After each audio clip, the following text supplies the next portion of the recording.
오늘은 먼저 그 에티오피아에서 일어난 일들을 간단히 여러분께 보고하는 시간을 가지겠습니다. 에티오피아는 제가 그 국민학교 2학년 그때에 한국 전쟁이 끝나고 돌아와서 8살, 9살 때 처음 들었습니다. 유엔 참전 16개국. 그래서 그때는 뭐 그걸 다 외웠어요. 그래서 시험도 보고 그랬는데, 아프리카에서는 남아공, 사우스 아프리카하고 에티오피아 두 나라만 왔습니다. 근데 그 에티오피아가 어떤 나라인지 뭐 전혀 관심이 없었죠. 전혀 우리는 뭐 그때는 해외여행을 할 입장이 아니었기 때문에. 그런데 그 에티오피아를 제가 갔다 왔다는 거 아닙니까? 이것은 하나님께서 정말 극적으로 이루신 역사라 그렇게 믿습니다. 예, 그리고 저는 2월 3일에 주일에 거기 도착해서 이제 준비를 하고 그 예배를 뭐라고 그러나요? 명성 크리스찬 메디컬 센터라는 데서 예배가 있어서 거기서 10시에 예배를 드릴 그런 계획이었었는데 입국 수속하는데 2시간 반쯤 걸렸습니다. 그래서 11시가 넘어서 호텔에 여정을 풀게 돼서 예배를 못 드리고 나는 저 혼자 예배를 드렸습니다. 그로부터 이제 월요일 4일부터 8일까지 40시간을 강의해야 되는데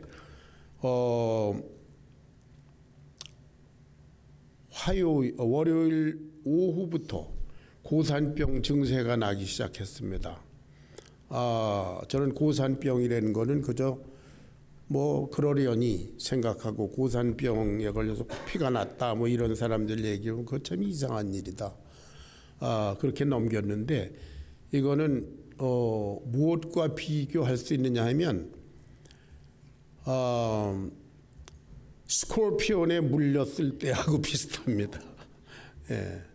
뭐 어지럽고 메슥메슥하고 잠이 전혀 오질 않고요. 밤새도록 말똥말똥하고 그리고 이게 다리에 힘이 없어서 비척비척하게 되고 여하튼 어떻게 해야 좋을지 모를 정도로 이렇게 괴로운 숨은 또 이렇게 가빠서 턱에 차고 그래서 그 명성 하스피탈에 이제 이메일을 넣습니다. 내가 아무래도 병원을 가야 될지 모르겠다. 그랬더니 심하면 오라 이런 답장이 오고 뭐 이렇게 물을 마시고 뭐 이렇게 해라 이제 그리고 계단에 올라다닐 때 이제 천천히 올라다녀라 뭐 등등 그런 메뉴를 보내줬어요. 그런데 화요일은 아주 악전고투하다가 오후 2시간은 못했습니다. 강의를 도저히 할 수가 없어서 양해해달라고 일찍 와서 그저 계속 누워 있었습니다. 그러면서 이제 일정을 단축해서 빨리 돌아가야 되겠다고 생각할 만큼 좀 심했어요. 그런데 이제 그때 생각난 것이 사도행전 20장 24절 말씀입니다. 제가 떠나기 전에 우리 카톡방에 이렇게 기도하시는 말씀들 여러분들이 했는데 그중에 장 사모님께서 그 성경 말씀을 올리시면서 기도해 주신다고 이렇게 한 그 말씀이에요. 평소에 제가 목회자로서 복음 전하는 자로서 또 가지고 있는 제 인생의 키버스이기도 합니다. 다 같이 한번 읽어보지요. 시작. 내가 달려갈 길과 주 예수께 받은 사명 곧 하나님의 은혜의 복음을 증언하는 일을 마치려 하면은 나의 생명을 귀한 것으로 여기지 아니하노라. 그래 여기서 말씀을 전하다가 죽자. 그러니까 한결 마음이 편해졌어요. 예. 그래서 계속 힘든 가운데서도 도전적으로 이렇게 했는데, 또 하나의 이유는 그 많은 학생들 약 45명 내지 47명이 에버리지로 참여를 했는데요. 그분들이 목사 그리고 전도사, 이벤젤리스트라고 불리우는 그 봉급을 받는 전도자들입니다. 사역자들과 그리고 젊은 신학생들 그리고 교회 지도자들, 뭐 엘더들 이렇게 모여 있었어요. 이분들이 얼마나 열광적으로 열심히 한마디도 빼놓지 않겠다는 자세로 얼마나 열심히 이렇게 공부를 하고 또 감격해하고 그러는지 오히려 제게 은혜가 되고 도전이 됐습니다. 네, 정말 내가 꼭 왔어야 할 곳에 와 있구나 그런 느낌을 받았기 때문에 그렇게 힘입어서 끝까지 잘 마치고 그리고 마지막에 이제 이밸류에이션을 했습니다. 그런데 참 감사하다고 그러면서 이제 잠시 후에 좀 올리겠지만 제가 카톡방에 올렸는데 막 일어서서 기립박수하면서 찬양하는 게 뭐냐 하면은 제가 다시 와서 또 강의를 할 수 있도록 이렇게 기립박수를 하는 거라고, 감사의 박수를 하는 거, 하나님을 찬양하는 그런 내용이 있습니다. 참 감사하고 또 지원해 주신 여러분들께 감사하고, 또 여러분들이 지원을 안 해 주셔도 제가 자비량으로 그냥 갈 계획이었었는데 뜻밖의 지원해 주셔서 감사합니다. 자, 사진을 몇 장 올려보겠습니다. 사진 없습니까? 아니, 에티오피아 사진을 먼저 올려주세요. 에티오피아. 예. 에티오피아는 됐습니다. 예. 에티오피아가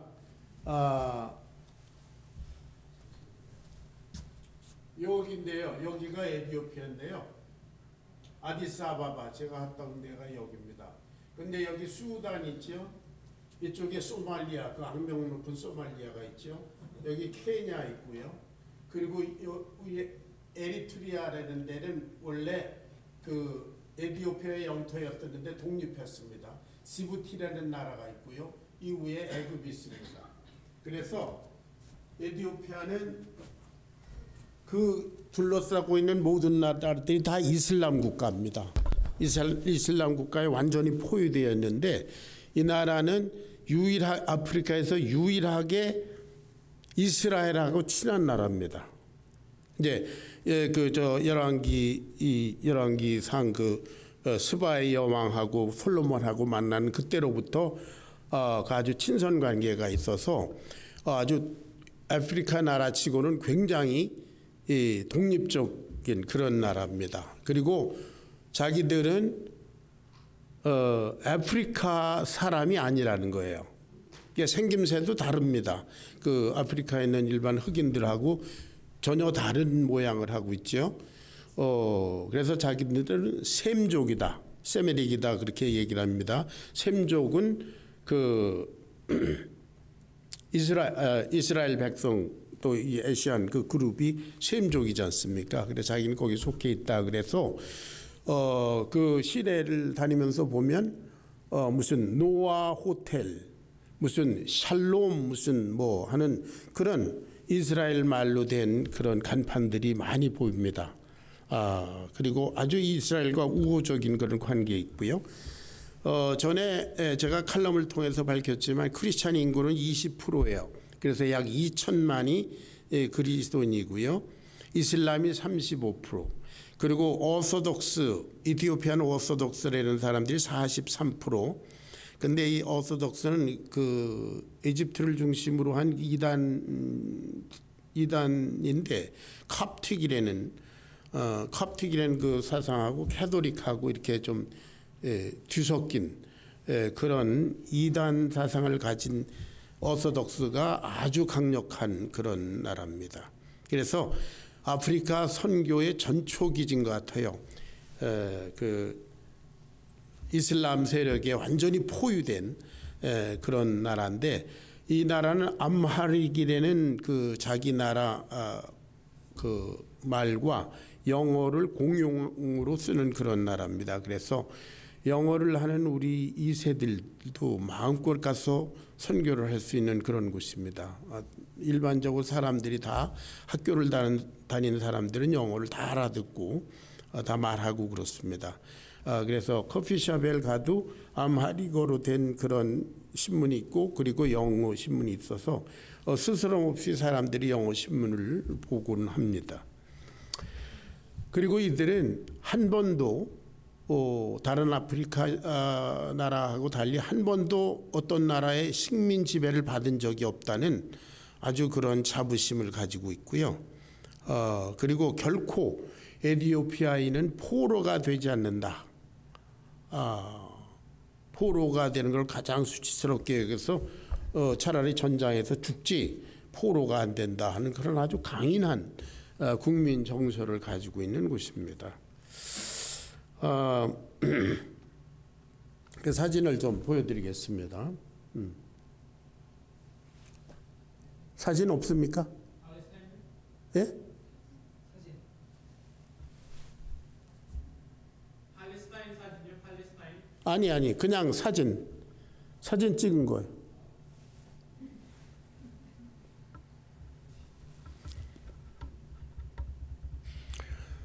지난번에도 말했지만 우리 황재임 집사님이 10년 뭐 한 12년 전에 그 에티오피아 가서 1년 이상 있다가 온 걸로 압니다. 그래 아주 잘 알아요.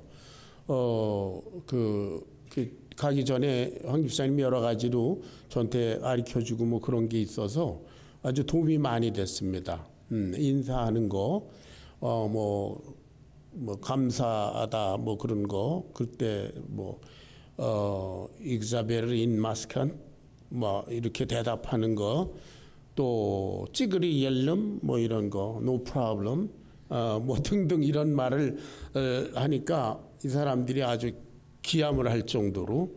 예. 자, 이 사진은 제가 강의한 그 신학교가 있는 건물을 지금 짓고 있는 중에 방 하나를 이렇게 꾸며서 거기서 신학교가 이루어지고 있습니다. 예, 다음. 예, 길가에서 양을 지금도 팔고 합니다. 예, 또 똑같은 사진이고요. 그리고 이 앞에는 학고방이라고 그러나요? 이런 우리 6.25 직후에 한국에 있었던 그런 집이 있는가 하면 저쪽에는 그 높은 고층 빌딩이 있는 그런 광경입니다. 이것도 마찬가지죠. 예. 그리고 시내 빌딩가에서 바로 뒷골목 가면 바로 저렇게 생겼습니다. 이제 시내 모습이고요. 이것도 아주 허름한 이제 학고방 판잣집들이고요.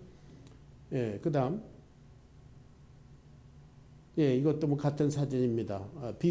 대비가 되어서 제가 찍은 사진이고요. 그다음에 예, 이게 저기 하얗게 보이는 그 부분이 그 호텔이고요. 호텔 바로 옆이 바로 이렇게 뭐 천막 치고 살고 이렇게 뭐 홈리스들이 사는 그런 곳입니다. 예. 예, 이건 강의하는 모습. 예, 이것도 강의하는 모습이고요. 이게 이제 인제라라고 하는 오른쪽에 있는 넓적 빈대떡 같은 게 인제라라고 하는 음식이고요. 가운데 소스가 있는데 그 아주 이게 보기가 아주 좀 이상한 그런 것이어서 안 먹을 수 없어서 조금 먹었는데 아주 맛이 이상하고 신맛이 나고 그래가지고 쉰 것 같기도 하고 그래서 저 왼쪽에도 이렇게 조금 띄어 먹은 자국 있죠 여기. 이만큼 띄어 먹고 또 이것도 이만큼 띄어 먹고 그러고선 그 사약 같은 커피로 다 넘겨버리고 그리고 솔직히 얘기했습니다. 나는 한국 음식조차도 안 먹는 게 많은 사람이니까 양해해달라고. 그래서 그 다음엔 아예 권하지 않아서 한 번도 이제 음식을 먹을 기회가 없었어요. 저 약이 저 호러병 같은 데서 나오는 그 약이지 저기 뭐 커피입니까? 네. 예, 그다음. 예, 이거는 이제 자유 토론하도록 이렇게 했는데 이 자유 토론하고 나서 뭐 얼마나 감동적인 말을 하는지 뭐 제가 오히려 감동을 받았습니다. 자, 이게 오른쪽에 이것이 신학교 간판이에요. 이마누엘 베프티스트 처치하고 신학교 간판인데 이렇게 그 빈민가 한가운데 있습니다. 예, 이게 저 한국전 참전용사의 아들이라는 분이 있어서 같이 한번 사진 찍었고요. 이게 신학교에서 나오면 바로 골목길인데 그 골목길에 있는 이 판잣집들 모양. 또 이것도 마찬가지. 저게 공중변소예요. 여기 있는 이 부분이 공중변소입니다. 예, 신학교 그 짓고 있는 건물이고 이제 여기 이 문을 열고 들어가면 여기가 강의실이에요. 이거 하나만 지금 완공돼 있습니다. 그 다음에 다 끝나고 마지막 금요일에 찍은 기념 사진이고요. 그 신학교 앞에 있는 지나가면서 차에서 찍은 사진입니다. 이게 시내 사진 모습이고요. 이것도 호텔 근처에 있는 모습입니다. 저렇게 낡은 그 학구방 그 판잣집들과 빌딩들이 그렇게 대조를 이루고 있는 것이어서 그냥 찍었습니다. 이 사람이 패스터 요나 피카두라고 하는 사람입니다. 그 이마누엘 베프티스트 처치의 목사이기도 하고 그 에티오피아에 있는 70교회 70 베프티스트 처치의 코디네이터기도 합니다. 예. 지금 39살 먹은 총각이에요. 예. 같이 이게 뭐냐면 저기 보면 대장금 뭐 그렇게 돼 있는데 한국 식당이 거기 3개 있더라고요. 그래서 여기서 같이 쌈밥을 먹었습니다.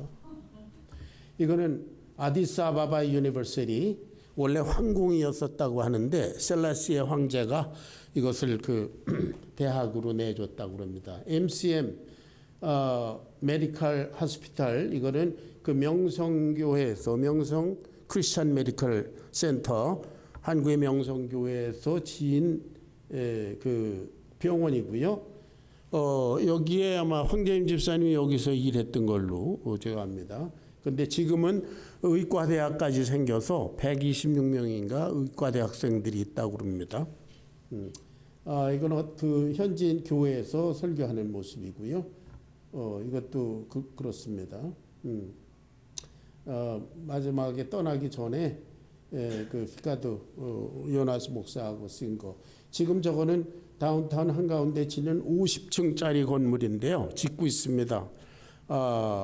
근데 중국 사람들의 자본으로 짓는다고 합니다. 그 북아프리카, 북동쪽 아프리카에선 제일 높은 건물이라고 자랑하더라고요. 예. 이거는 에티오피아에 있는 조선민주주의 인민공화국 대사관 그 앞에서 얼른 찍고 왔어요. 예. 그 대사관 앞에 진열해 놓은 뭐 김일성 사진 뭐 그런 것들입니다. 예, 이거는 뭐 밤에 근데 잘 안 나왔어요. 시내 아주 화려한 곳인데 잘 안 나왔습니다. 공항에 있는 주이시 센터 시나고그 공항에 있는 이런 곳이에요. 그러니까 그 예배처를 공항에 이렇게 따로 마련해 놨습니다. 그 이슬람권 국가에서는 볼 수 없는 일이기 때문에 이제 제가 하나 찍었습니다. 예. 그리고 이제 그게 다인가요? 예. 자, 거기까지 간단히 보고를 드리고요. 앞으로 시간이 되는 대로 생각나는 대로 말씀을 드리도록 하겠습니다.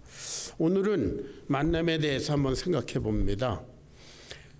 이 본문 말씀 제가 2년 전에 광야에서 오아시스로라는 그런 제목을 가지고 한번 설교를 했던 본문 말씀인데 오늘은 좀 다른 측면에서 이것을 보기를 원합니다. 이 본문 말씀 전에 우리가 생각할 것은 열왕기상 10장 1절부터 13절에 보면은 그 스바의 여왕이 솔로몬을 만나러 오는 그런 얘기가 나옵니다. 그 스바의 여왕은 에티오피아의 원조인 구수 그쪽의 지방의 여왕이었다고 합니다. 그런데 전설에 의하면 그때 솔로몬과 이 스바의 여왕 사이에 아들이 있었대네요. 그 아들 이름이 메네릭인데 그 친구가 이제 에티오피아의 왕이 돼서 1974년 그 우리도 나이 드신 분은 아시지만 그 셀라시에 하일레 셀라시의 황제가 한국에 방문했었습니다. 그때 그게 그 메네릭의 후손이 대대로 왕권을 가지고 있었는데 1974년에 공산주의자들의 쿠데타가 일어나서 처형이 되고 그리고 이제 그 왕통이 끊어졌습니다. 거기 가보면 실제로 메네릭 1세, 메네릭 2세 뭐 이렇게 그 왕조들의 역사가 박물관에 기록이 되어 있는 것을 볼 수가 있었습니다. 공산주의 쿠데타로 집권한 후에 이 사람들이 공산주의를 거기서 또 실현해 보고자 해서 이북하고 그때 아주 굉장히 가깝게 지냈다고 하는데 그러면서 이제 그나마 있던 국가 재정이 파탄 나고 거의 거지들이 됐다고 그럽니다. 그래서 지금부터 뭐 한 20년 전에 이제 그들이 정권을 포기하고 뭐 다 지금 현재 독재 비슷한 민주 정권이 들어서 있습니다. 자, 솔로몬과 시바의 여왕의 만남으로 인해서 생겨난 민족이 있다고 하는데 그것이 지금도 이스라엘에 가면 에티오피안 주이시라는 사람들이 있다고 합니다. 추산해서 약 20만에서 40만 가량의 그 에티오피안 주이시가 있는데 그뿐만 아니라 에티오피아 내에도 자기네들이 에티오피안 주이시의 혈통이다 이렇게 주장하는 사람이 몇백만이 산다고 합니다. 지금 아까 소개한 그 요나 목사도 자기가 그 이스라엘의 피를 받은 에티오피안 주이시다 그런 얘기를 스스로 했습니다. 자, 본문에 등장하는 에티오피아 여왕 간다게의 내시 이 사람도 거기서부터 예루살렘까지 그 먼 길 약 800마일 900마일쯤 된 거리를 와서 이렇게 예배를 하러 오는 걸 보면 이 사람도 에티오피안 주이시일 것이다 그렇게 우리가 추측을 합니다. 어쨌든 이 사람은 빌립과 만나게 됩니다. 시바의 여왕과 솔로몬의 만남이 그 수백만에 이르는 에티오피안 주이시 그런 사람들을 형성하게 한 것처럼 빌립과 그리고 이 에티오피아 여왕의 국고를 받은 내시의 만남, 이 광야에서 만남, 그것이 지금 현재 2000년 후에 2000만이라고 하는 그런 그리스도인 인구를 양산해냈다. 그렇게 볼 수 있습니다. 빌립은 예루살렘에서 스데반 집사의 순교 사건으로 말미암아 핍박이 이렇게 일어나니까 사마리아로 이렇게 피신해서 거기서 복음을 전파하게 됐습니다. 이것 역시 하나님의 역사라고 여러분들이 배웠을 텐데요. 예루살렘에 모여있지만 말고 예루살렘과 온 유대와 사마리아와 땅끝까지 이르러 내 증인이 되리라. 예수님께서 그렇게 말씀하셨는데 이 사람들이 흩어지지 않고 예루살렘에 그냥 모여 있었던 것 같아요. 그러니까 이 순교 사건을 통한 핍박으로 말미암아 이 사람들이 할 수 없이 다 흩어져 버렸습니다. 이것이 하나님의 역사라 그렇게 믿습니다. 그런데 우리 그 지도를 성서 지도를 한번 보여주시기 바랍니다.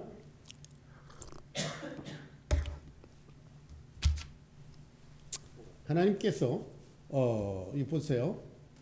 지금 예루살렘은 여기쯤 있는데요. 빌립은 여기에서 사마리아로 북쪽으로 피신해서 여기서 복음을 전도했습니다. 그런데 이 내시는 예루살렘에서 이렇게 해서 이 가자 지역, 지금 팔레스타인 나라의 수도가 되어 있는 가자 지역으로 통과해서 에티오피아로 이렇게 내려가고 있었습니다. 그런데 하나님께서 사마리아에게서 전도하던 이 사람에게 가자 지역으로 가라 이렇게 말씀하셨어요. 그러니까 이 사람으로서는 이해가 안 됩니다. 왜냐하면 여기는 그때만 해도 광야였었기 때문에, 데저트였기 때문입니다. 네. 그러니까 예루살렘에서 북쪽 사마리아에서 전도하고 있던 사람을 갑자기 광야인 가사로 내려가라. 이것이 오늘 본문의 역사입니다.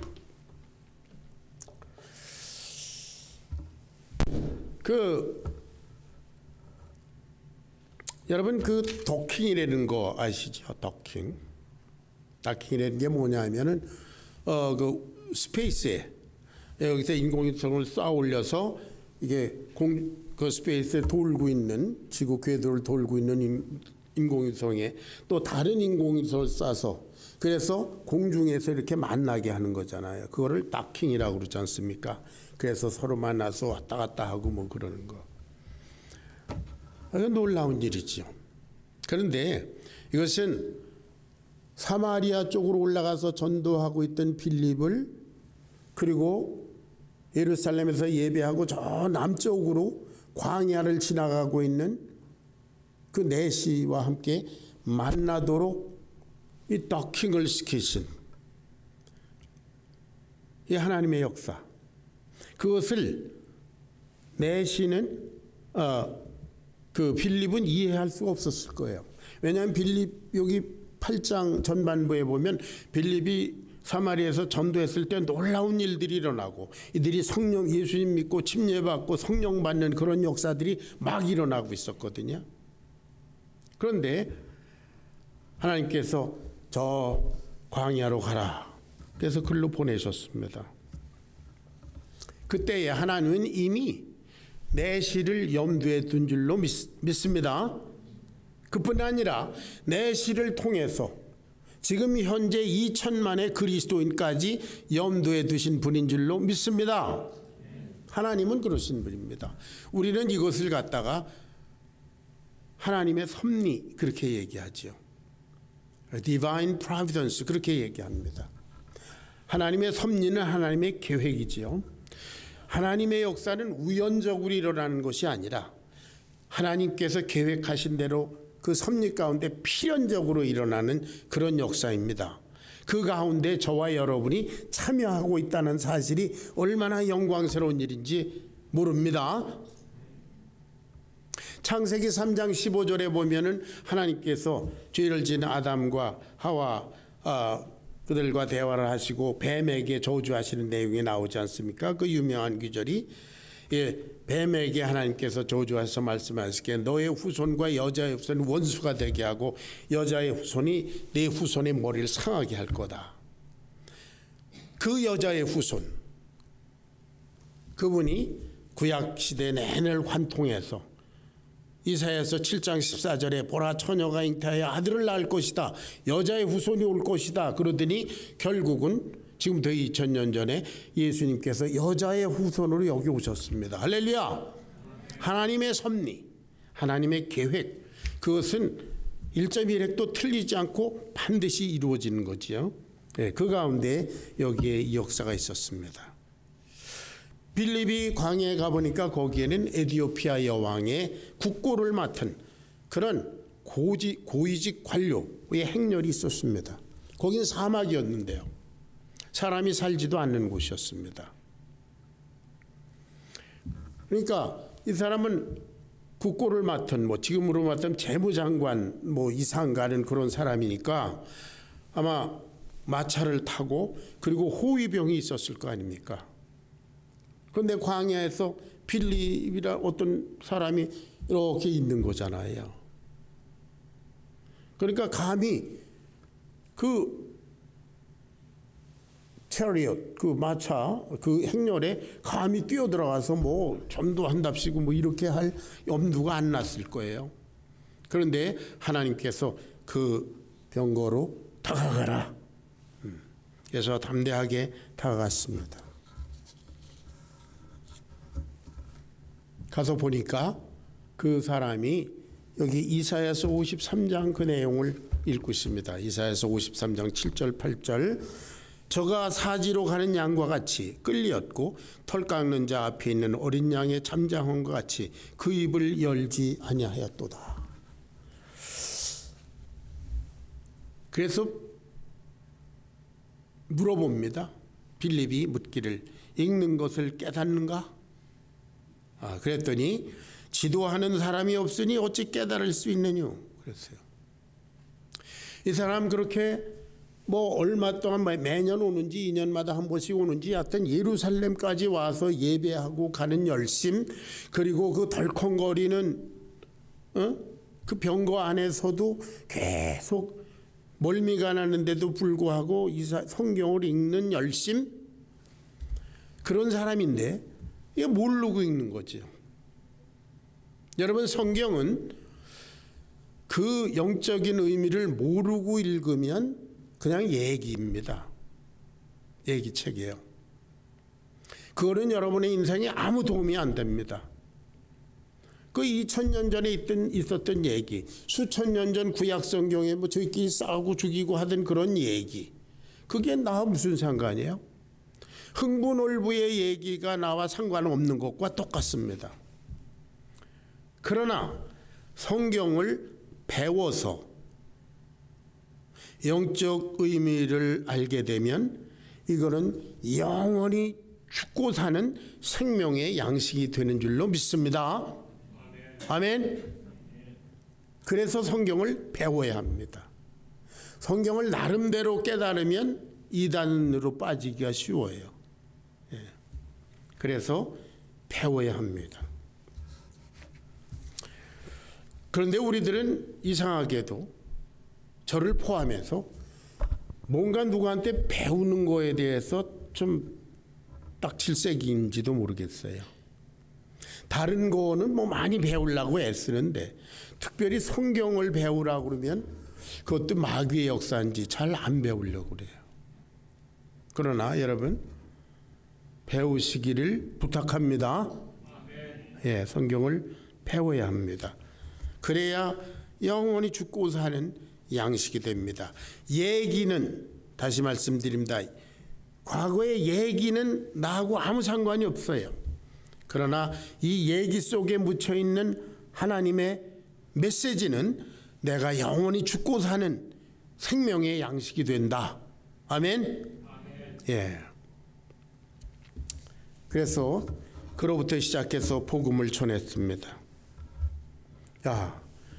이 이사야 성경 이것 당신이 모르지? 그게 그 털 깎는 자 앞에서 잠잠한 자와 같은 이 희생된 이 사람은 예수라는 사람인데 하면서 쭉 얘기를 했습니다. 요한복음 5장 39절을 읽어보겠습니다.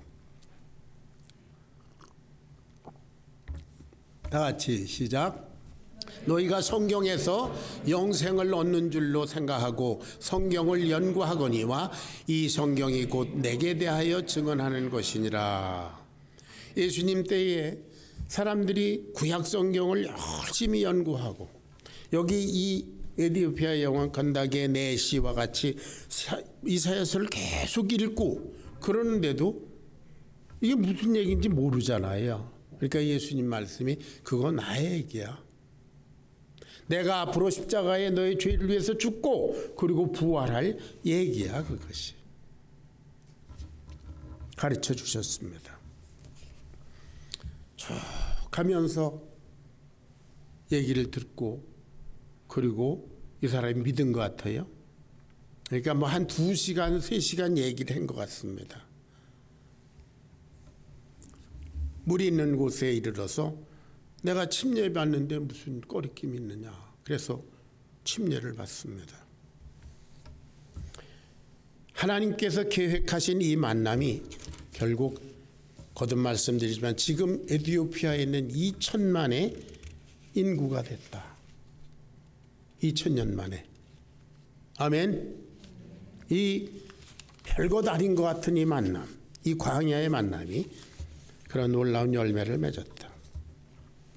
오늘날 우리 그리스도인들의 만남은 모두가 하나님께서 이루신 거룩한 섭리의 결과입니다. 믿지 않는 사람과 믿는 사람의 차이는 그것입니다. 믿지 않는 사람들은 모든 만남을 다 우연이라고 생각합니다. 그래서 우연히 헤어집니다. 그러나 우리 하나님의 사람들은 우리의 일거수일투족이 그야말로 참새 한 마리가 떨어지는 것도 뜻을 두신 하나님께서 뜻을 두시고 우리를 만나게 하셨다고 믿습니다. 그런 거로 우리는 이 만남을 통해서 하나님이 기대하시는 것이 무엇인지 생각하고 이 소중한 만남을 통해서 뭔가를 창출해내는 그런 사명인들입니다. 그야말로 필연인가 아니면 우연인가. 우리의 만남이 우연이라고 생각하면 우연히 헤어집니다. 무의미합니다. 하나님께서 우리를 만나게 하셨다 그러면 하나님의 뜻이 무엇일까? 뭘 기대하고 우리를 만나게 하셨는가 생각하게 되죠. 우선 우리의 결혼부터 그렇습니다. 우리 결혼이 우연인가? 다른 사람일 수도 있는데 뭐 어쩌다가 이사라가 내 부인이 됐나? 오다가다. 그럼 또 오다가다 헤어질 수밖에 없죠.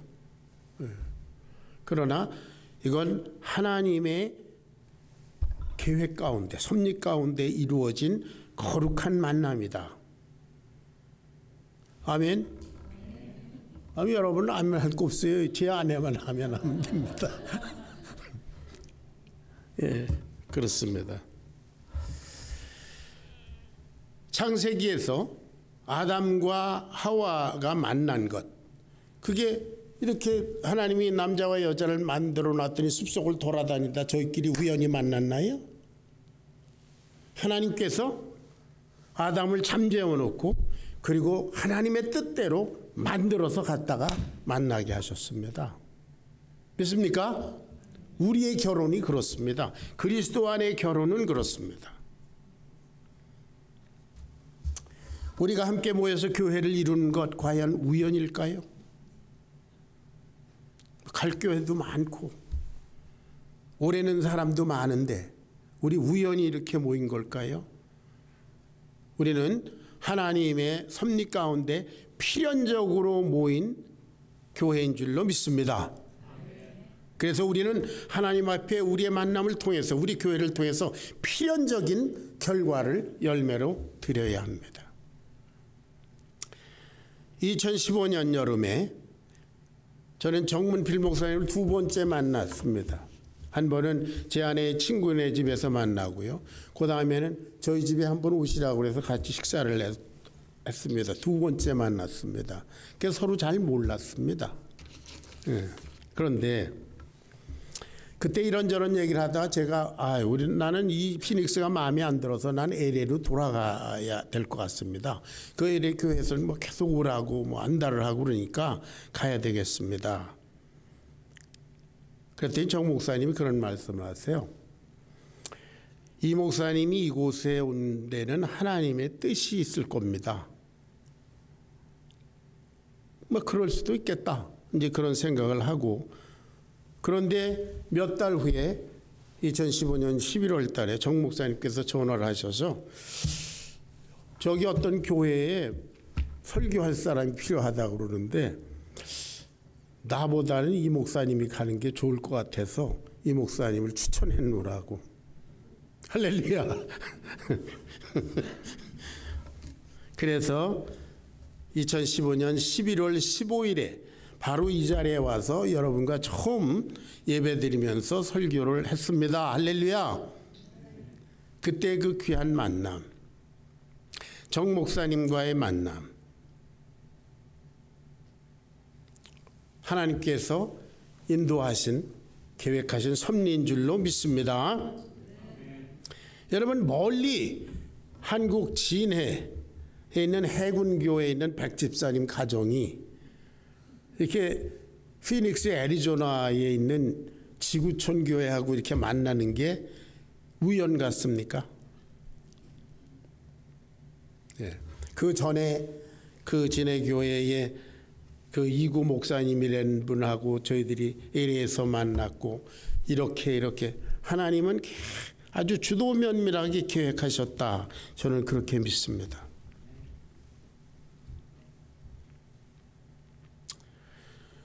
자, 여러분, 오늘 아침에 교회에 오려고 하는데 한국에 있는 우리 사돈되는 분이 저하고 동갑인데요. 오늘 세상을 떴다, 주님께로 갔다, 그런 소식을 들었습니다. 2년 전에 우리 교회에 와서 이 자리에 와서 그 형제들이 특송을 한 적이 있었습니다.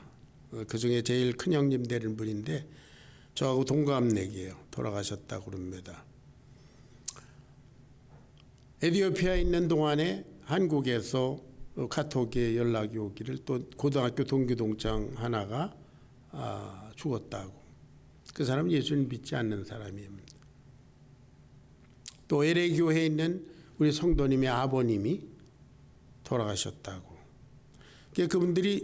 그분들은 제가 장례 집례를 하기를 아주 고대했는데 제가 시간을 결코 맞추질 못했는데요. 어쨌든 한 번 죽는 것은 사람에게 정하신 것입니다. 그리고 우리는 단일회적인 반복이 불가능한 그러한 시간성을 살아가는 사람들입니다.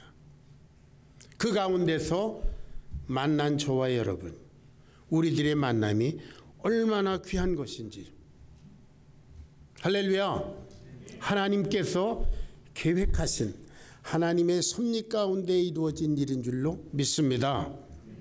그래서 우리 주님께서 히브리서 13장 1절 2절에서 이와 같이 말씀하십니다. 우리 다 같이 한번 찾아서 봉독하겠습니다. 시작. 형제 사랑하기를 계속하고 손님 대접하기를 잊지 말라.